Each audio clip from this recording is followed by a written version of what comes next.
राधे राधे मेरे प्यारे भाइयों बहनों माताओं व बंधुओं, चैनल में आपका स्वागत है। बंधुओं, आज की संकष्टी चतुर्थी के दिन मैं आपको सुना रही हूँ संकष्टी चतुर्थी व्रत कथा। बंधुओं, जो मनुष्य भी संकष्टी चतुर्थी व्रत रखते हैं उन्हें जीवन में कभी भी आर्थिक संकटों का सामना नहीं करना पड़ता। भगवान गणेश और संकट चौथ माता उनके सभी संकटों को सदा के लिए दूर कर देते हैं। उनके जीवन में कभी भी किसी प्रकार का संकट नहीं आता। जो मनुष्य भी संकष्टी चतुर्थी का व्रत रखते हैं या फिर संकष्टी चतुर्थी व्रत की कथा को सुनते हैं, बंधुओं, संकष्टी शब्द से पता लग जाता है संकट को हरने वाली, अर्थात सभी संकटों को हरने वाली चतुर्थी संकष्टी चतुर्थी कहलाती है।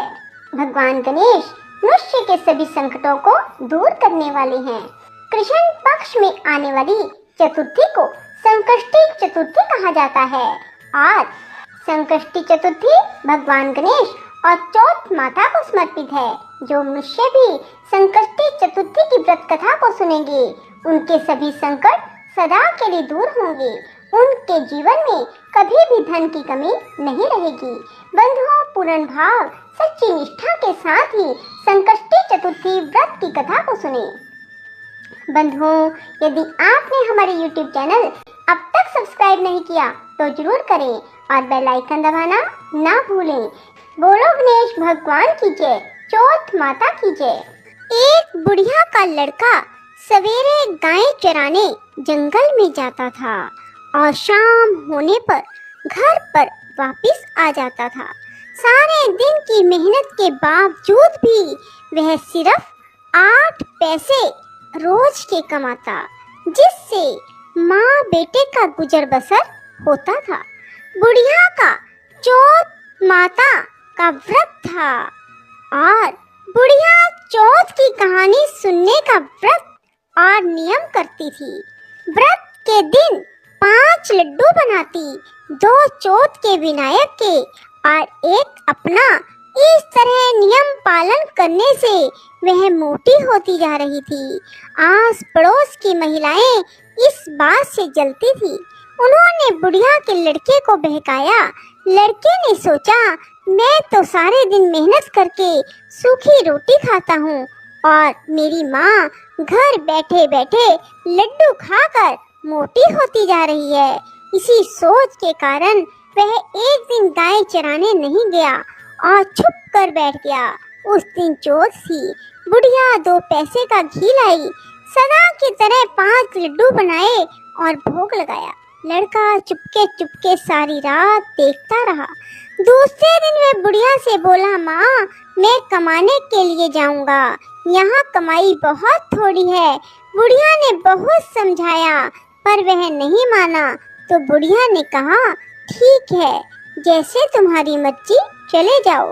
पर बुढ़िया ने जाते समय कुछ अनाज के दाने और एक पानी की कलशी उसे दे दी। इनसे वह रोज कहानी सुना करती थी। जाते समय बुढ़िया ने समझाया कि ये दोनों चीजें तेरे संकट में सहायता करेंगी, सो सदा अपने पास इन्हें संभाल कर रखना। सवेरे होते ही वह निकल गया और चलते चलते राह में एक नदी आई। बरसात का मौसम था। नदी में पानी चढ़ा हुआ था। पार जाने का कोई राह नहीं था। बड़ा दुखी हुआ। बुढ़िया की बात याद करके उसने हाथ में अनाज के दाने लिए और विनती की, हे चौथ माता, मेरी माँ मेरे लिए ही तेरा व्रत करती थी, तो बहता पानी कम हो जाए और मुझे पार जाने का राह मिल जाए। इतना कहकर कलश में से पानी लेकर छींटे दिए। राह मिल गया। लड़का पार हो गया। आगे जंगल में पहुंचा तो एक शेर मिला। लड़के के होश उड़ गए। उसने झट अनाज के दाने हाथ में लिए और विनती की, हे चौथ माता, अगर मेरी माँ ने मेरे लिए व्रत किए हैं तो यह सिंह गाय बन जाए। पानी के छींटे देते ही शेर गाय बन गया और चरने लगा। लड़का आगे निकल आया। सांझ होते होते एक गांव में जा पहुंचा। गांव में घुसते ही एक बुढ़िया का घर आया। अंदर जाकर बुढ़िया से रात बिताने के लिए जगह मांगी। बुढ़िया ने दया करके हाँ भर ली। वह ठहर गया। रात को उसने देखा बुढ़िया मालपुए बनाती जा रही है और रोती जा रही है। लड़के ने अचंभा किया। बुढ़िया ने बताया, बेटा, यहाँ का राजा छठे महीने एक पकवान पकाता है और पकने के लिए हर बार एक आदमी की बलि दी जाती है।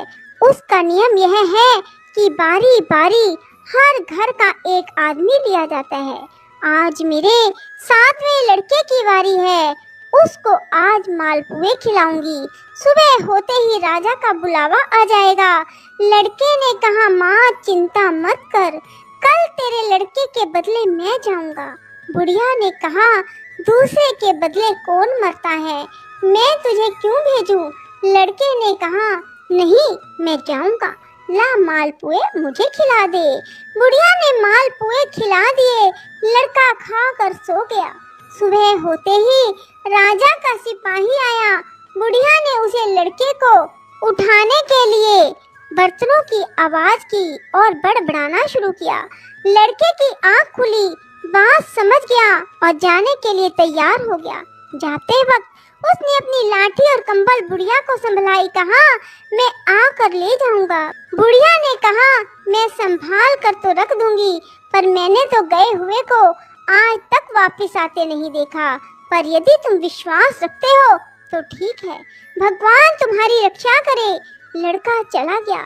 जगह पर जाकर लड़के ने देवताओं को याद किया और अनाज के दाने निकालकर पानी की घंटी ली और चौथ विनायक को याद करके अपने चारों तरफ देखा और एक चौकी पर बैठ गया। कजावा चिनकर आग लगा दी गई।